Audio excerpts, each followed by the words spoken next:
estamos con la entrevista de este fin de semana y que tiene que ver con la vida, ¿no? Con la vida misma, algo realmente mágico. Hay que seguirlo bien de cerca el tema y hay que escuchar muy bien, con mucha detención, porque por ahí se pierde.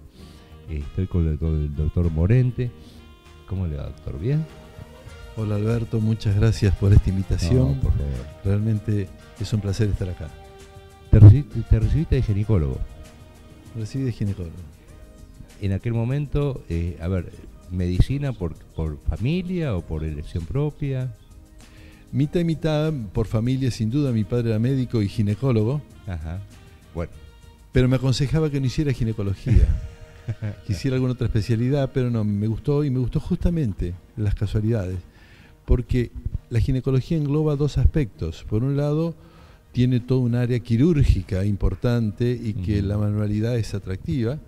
Y por el otro lado también tiene todo un trascender del problema médico al problema humano. La menstruación, el ciclo en la mujer, sus vivencias, tienen todo una unión en lo psicológico, en lo vivencial, que es fundamental interpretarla y entenderla para tratarla. Bueno, esta especialidad tenía las dos cosas. Pero así vos que te cambió la vida, o sea, vos pensaste que ibas a hacer consultorio sin duda toda tu vida. Sin duda.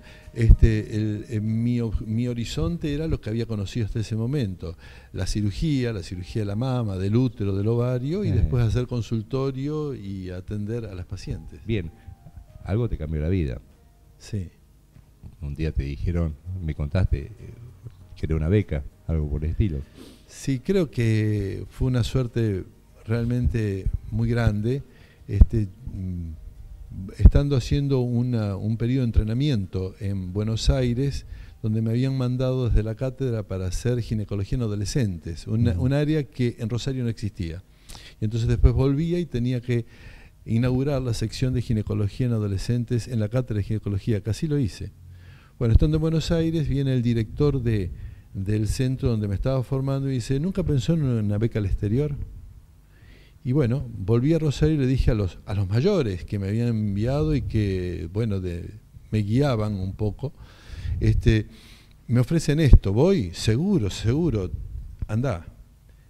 Y así fue que fui becado en Los Ángeles, en el Women Hospital, y fui a hacer todo un periodo de entrenamiento en endocrinología ginecológica. Esto significa las hormonas y su acción en la mujer. Ajá. En las diferentes etapas, desde la etapa prepuberal. ¿De qué año estamos hablando?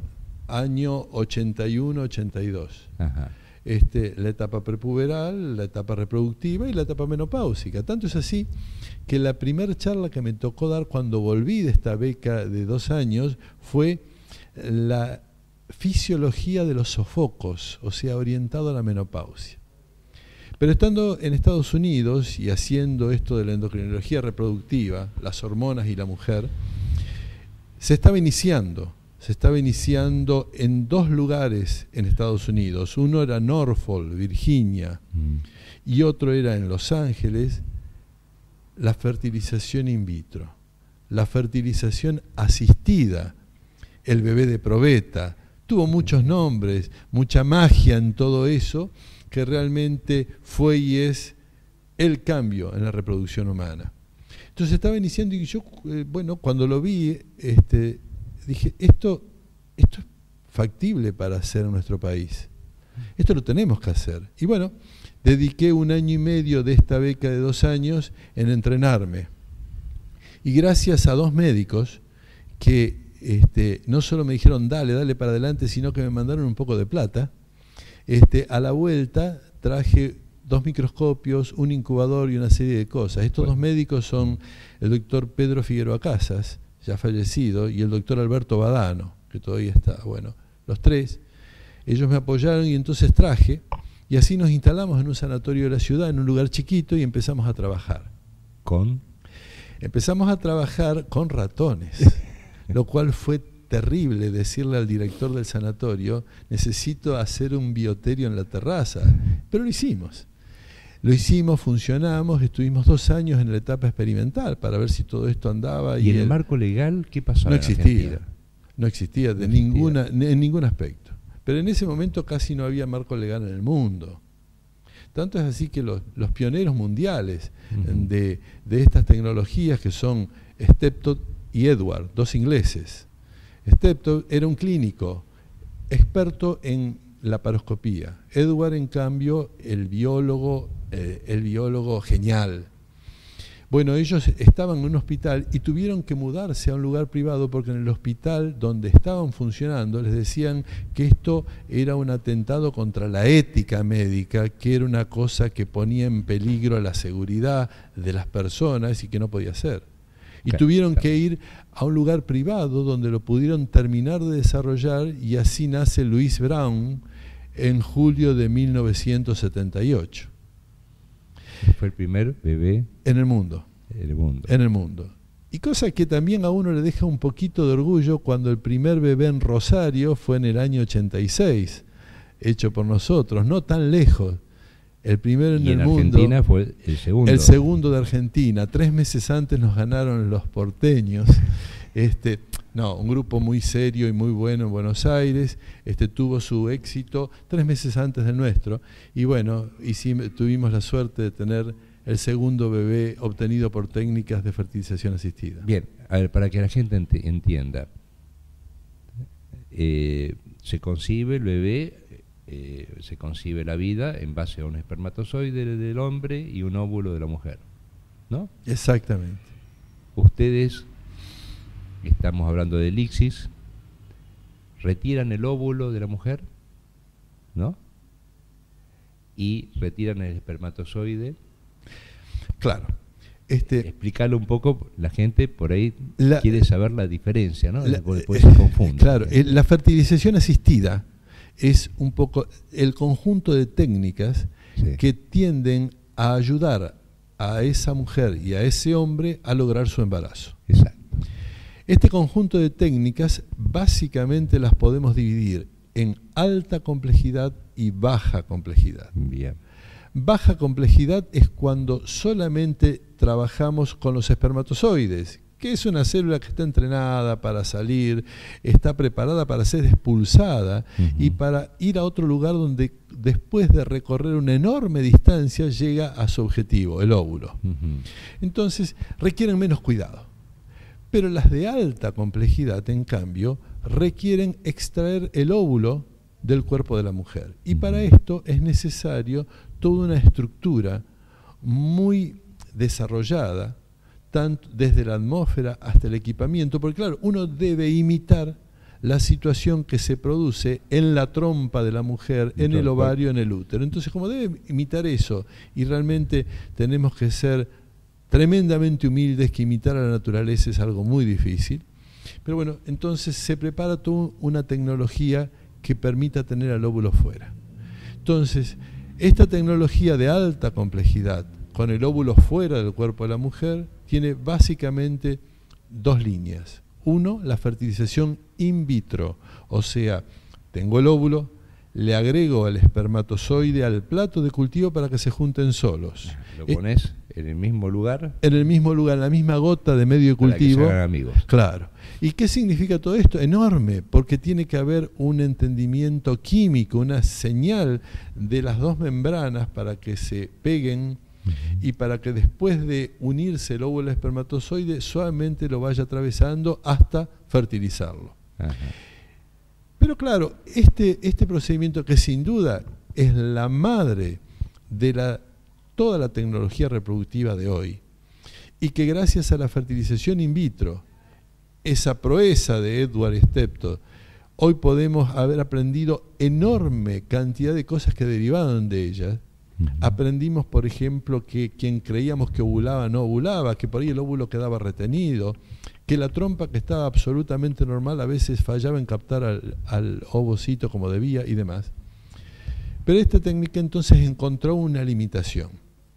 Y la limitación era cuando el hombre tenía muy pocos espermatozoides, o cuando esos espermatozoides eran incapaces de pegarse al óvulo y atravesarlo. Y hasta ahí llegamos. Eran lentos. lentos, defectos estructurales, y entonces hasta ahí llegamos. Y empezó entonces en el mundo a ver cómo se podía favorecer esta unión que aún en el plato de cultivo no se daba.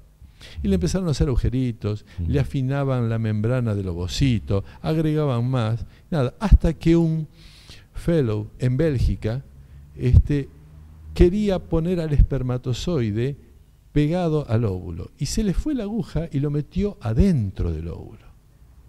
Pero resulta ser que ese embrión desarrolló, y que se lo pusieron a la mujer y la mujer se embarazó. Y ahí aparece el ICSI. ¿Fue un accidente? Fue un accidente, que se le fue la aguja y lo puso más adentro donde debía ponerlo. Pero esto fue el otro gran paso de la reproducción en el mundo. Porque gracias al ICSI, gracias a poder inyectar el espermatozoide adentro del óvulo, es que todos esos casos donde el hombre tenía espermatozoides que no podían llegar por defecto, por escasos, o porque había que tomarlos del testículo que no los eyacula, no los expulsa naturalmente, gracias a estas técnicas de ICSI se pudieron lograr los embarazos de esas parejas. Y también, a ver, porque hoy en día vos tomás a una paciente y le das ciertos medicamentos o como hormonas y demás para que fabrique el mejor óvulo o para que tenga más cantidad de óvulos. Exactamente. ¿No? Uno puede con los medicamentos lograr que aquella que no produce un óvulo naturalmente lo produzca, o aquella que produce óvulos produzca más óvulos. Ambas situaciones pueden hoy lograrse. ¿Qué índice manejan hoy en día estamos hablando de probar, ¿no? Probar es, sí, me dijiste, era... el programa de asistencia reproductiva de Rosario. Que fue el primero en Rosario. Sí, sí. Fue el primero en Rosario y fue el segundo en tener éxito en el país. En ese momento había, en toda Argentina, había 3 centros en Buenos Aires y uno en Rosario. Era todo lo que había en Argentina, en los comienzos. Y Bien. Tomás a la paciente, primero le haces un chequeo para ver cómo está, si ovula, tenés que tener un diagnóstico. Claro, cuando uno va a enfocar... seguramente lo están viendo muchas mujeres, muchas parejas que a lo mejor hace 5 o 6 años y no quedan embarazadas, y bueno, a lo mejor es porque no quedó, y a lo mejor es porque hay algún problema. Sin duda. Cuando uno va a encarar es lo que has descrito es perfecto, porque es el resumen. Cuando uno va a encarar un problema reproductivo, primero tiene que ver que la indicación de la posible dificultad reproductiva exista. Entonces tiene que haber un tiempo de relaciones sin método anticonceptivo y que no se haya logrado el embarazo. Este tiempo puede variar según la edad fundamentalmente de la mujer, porque cuando la mujer tiene más de 35 años, estas etapas hay que acortarlas un poquito porque su propia capacidad reproductiva disminuye con la edad. O sea, su calidad de óvulo. Exactamente. Entonces, si la mujer es menor de esa edad, los tiempos son más pausados. Si la mujer es mayor de esa edad, los tiempos deben tenerse más en cuenta y el ritmo aplicarlo con un poquito más de celeridad. Entonces viene la pareja a la consulta o cualquiera de ellos y uno debe primero controlar si los aspectos, la ovulación de ella, la integridad de su cuerpo en cuanto a su útero, sus trompas, sus ovarios es la adecuada, y además también evaluar al varón. Entonces uno el varón es el que más se borra, ¿no? El que más dice no tengo nada que ver. Estamos cambiando mucho y en este momento casi la consulta es de los dos. Y bueno, el varón es sus espermatozoides. Entonces uno dice, bueno, tanto desarrollo, tanto conocimiento, evaluamos los óvulos, las trompas, el útero, está todo bien. No, es enorme el área que queda imposible de escrutar con los métodos diagnósticos de la actualidad. Porque nosotros, en esta pareja que estudiamos tanto y tan bien, al óvulo nunca lo vemos. Y es el 50% de la historia. Exacto. Si la trompa, podemos decir, sí, anatómicamente está bien, está destapado, no, pero si ejerce su función adecuadamente, o sea, la trompa debe captar el óvulo que expulsa el ovario y ella lo hace de conducto donde en ella se junta con el espermatozoide y después va a tomar el camino hacia el útero para implantarse. ¿Es claro? Bueno, si lo capta el óvulo con eficiencia, tampoco lo podemos saber. Y si hay una dificultad en la unión de óvulo y espermatozoide en la trompa, tampoco la podemos saber. O sea que pero todos esos pasos se saltean. Pero ¿cuántas cosas hay que no sabemos aún en esto? Y seguro. entonces uno debe emplear la experiencia, el criterio, la situación médica para decir, bueno, justamente cuándo indicar las técnicas de alta complejidad, donde en este caso sí, por primera vez podemos ver al famoso óvulo y ver cómo es. Por primera vez podemos ver si óvulo y espermatozoide son capaces de unirse o aún uniéndolos desarrollan un embrión. Y nos queda así el paso de la implantación, porque una vez obtenido lo ponemos en el útero y ahí debe implantarse, y eso es el paso que todavía hoy no podemos seguir desde afuera. Cuando le retornan a la mujer su óvulo ya fertilizado por el espermatozoide del marido. Exactamente. Y ahí tiene que implantarse en el útero y eso queda. Bien, pero después, resultado final, la que queda embarazada, estamos hablando de un promedio hoy en día de... En condición, promedio. Sí, un promedio, nosotros podemos hablar que un 40, un 45% de las mujeres o sea, hoy en día... Cuatro mujeres cada 10 sí. han tenido con técnicas éxito. de alta complejidad. Con técnicas de alta complejidad. Sí. O sea, sacándole sí. el óvulo. ¿Qué paciente ha quedado embarazada mujer de mayor edad en la historia de probar? 43 años. 43 años. Sí. Tenemos una paciente de 44 años, pero yo creo que al concepto del posicionamiento tanto de quien consulta como de quien atiende, yo creo que después de los 43 años la posibilidad reproductiva disminuye marcadamente, no importa el tratamiento que se haga. Por lo tanto, el mensaje, lo que debe llegar, lo que debe quedar, es que cuando la decisión del embarazo está, debe darse la chance, pero también hacer la consulta oportuna al médico de cabecera de esa mujer, sobre todo después de los 35 años, porque uno tiene que pensar que requiere un tiempo y a veces este tratamiento no da resultado y se debe repetir y todo significa tiempo. Tenemos una chance por mes. Entonces la edad hay que tenerla en cuenta. Más allá de la edad, en otras edades más jóvenes, siempre que se tenga un óvulo y se tenga un espermatozoide, hay una posibilidad. Sin duda. Más allá de cualquier otro tipo de problema. Sí, pero y también sigue siendo así. Es muy distinta la posibilidad reproductiva de la pareja cuando son jóvenes, aún con la misma dolencia que si fueran mayores. A ver, un hombre con pocos espermatozoides con 30 años tiene una posibilidad reproductiva mucho mayor que un hombre con la misma cantidad de espermatozoides pero con 40 años. ¿Sí? O sea, ese espermatozoide individual va a ser mucho mejor a los 30 que a los 40.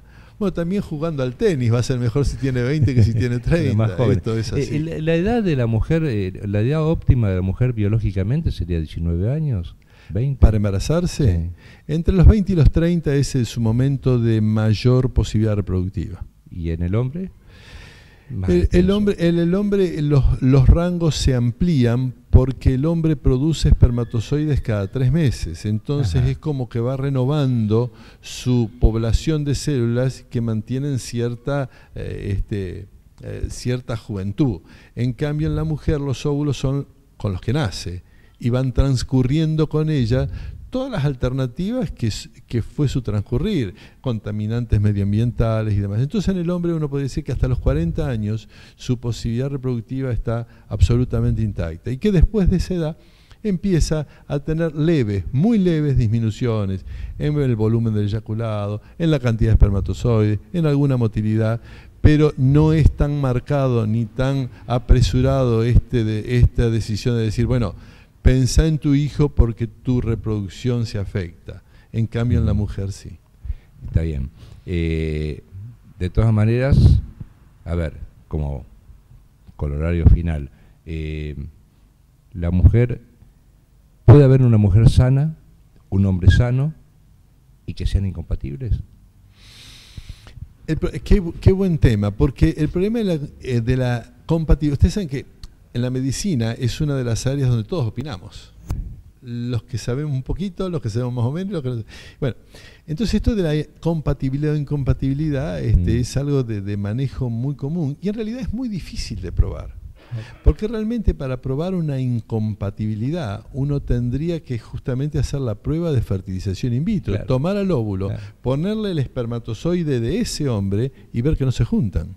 Ese es el único por ahora método que permitiría decir esta pareja es desde el punto de vista reproductivo incompatible y hay que ayudarlos con algo, que tiene solución. Pero todo el resto, no, el resto son más bien miedos y no será que, pero en realidad son más miedos que realidades. La cuestión psicológica también tiene mucho que ver en la persona que no queda embarazada, en la mujer que no Sin queda duda embarazada. Que sí, y volvemos al inicio.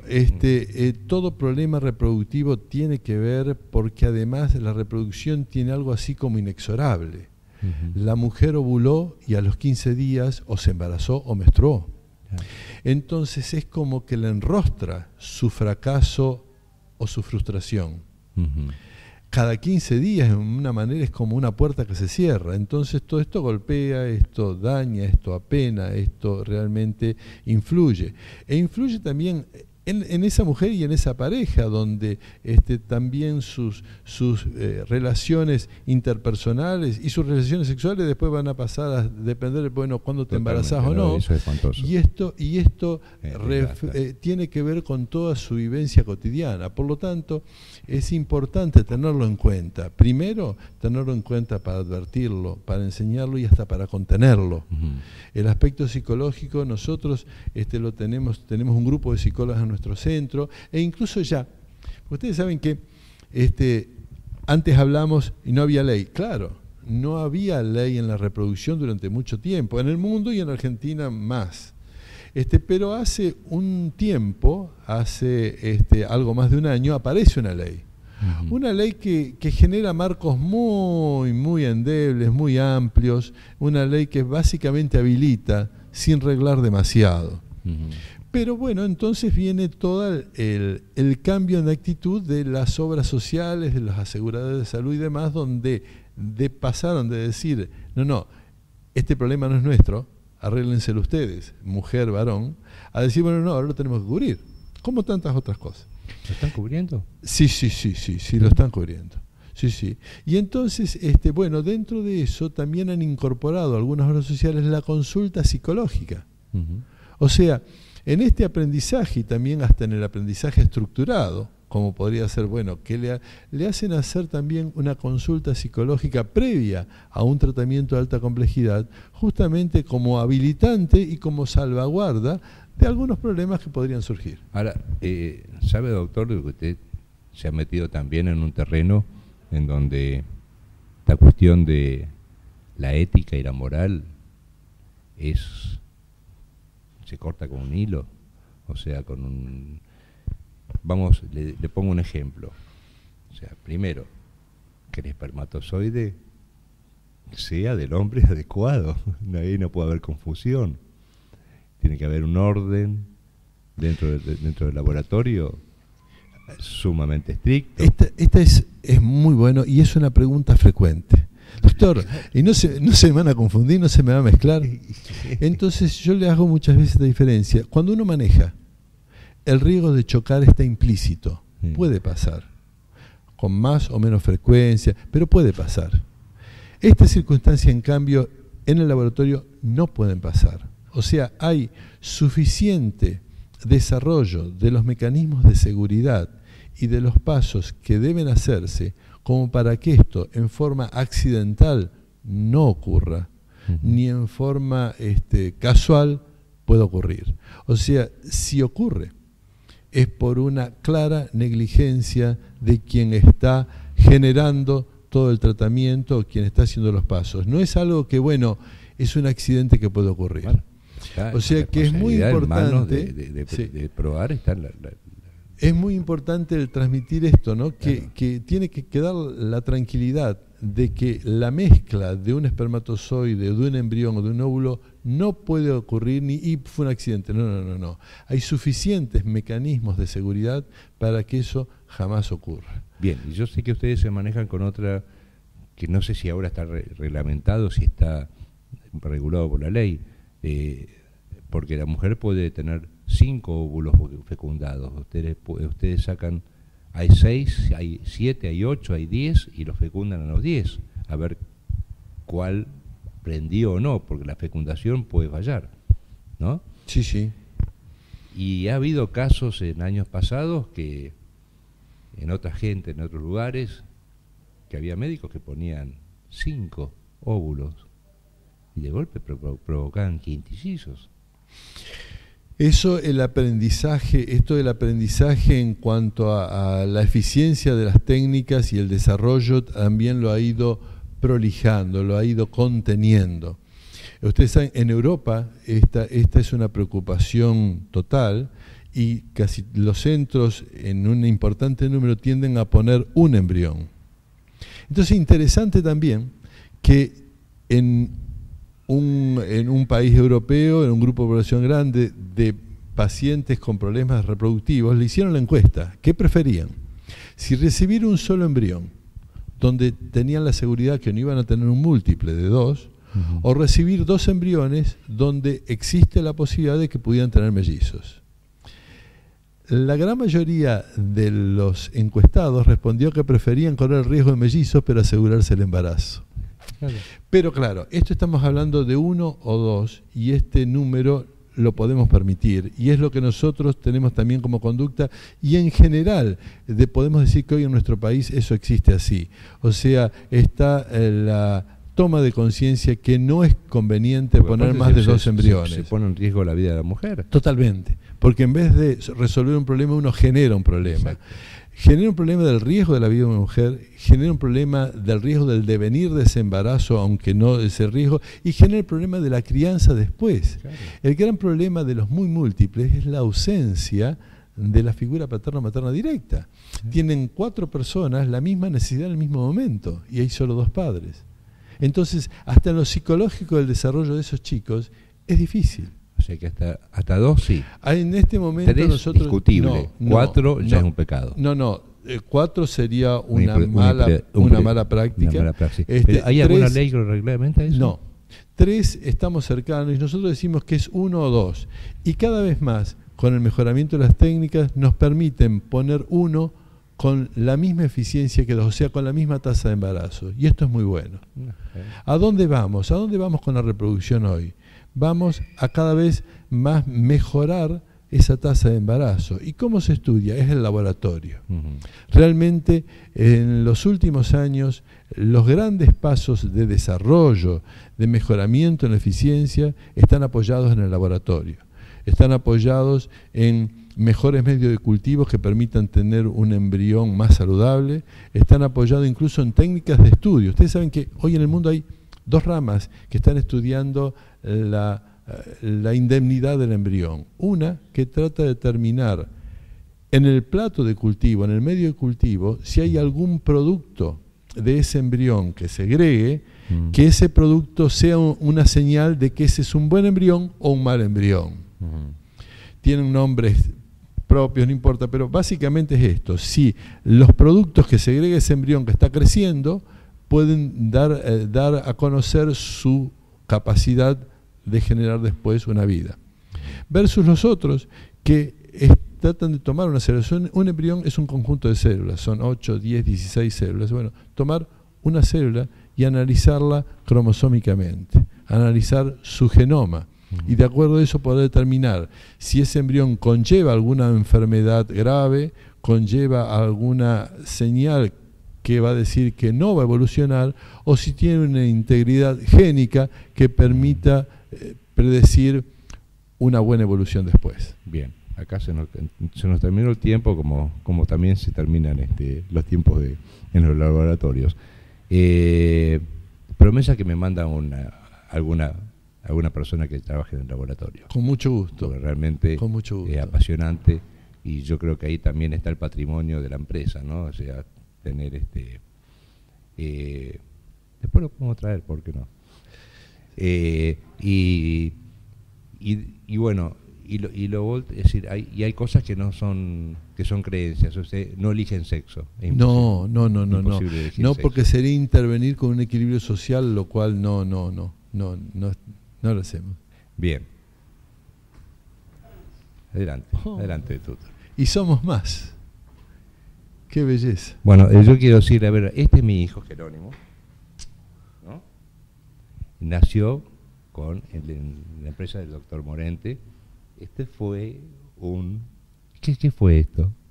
¿Qué fue? ¿Un óvulo juntado con un espermatozoide? Así es. Fuera del cuerpo de la madre. Así es. Y la emoción que genera porque uno lo vio ahí y después lo ve ahí y uno dice, y yo lo vi en un plato de cultivo. Es fantástico. Bueno, con esto terminamos. Creo que esta es la magia, ¿no? Medio impertinente el ser humano cuando se mete con este tipo de cosas, pero bueno, es la magia. Doctor, ¿el probar dónde queda? ¿Dónde puede ir la gente a consultar? En calle Güemes tenemos nuestro instituto ahora, calle Güemes entre Alvear y Santiago. Bueno, fantástico. Y de ahí, bueno, ver. De ahí. Gracias por haber venido. No, gracias a ustedes por la invitación. Es un placer, un doble placer. No tiene nada que decir.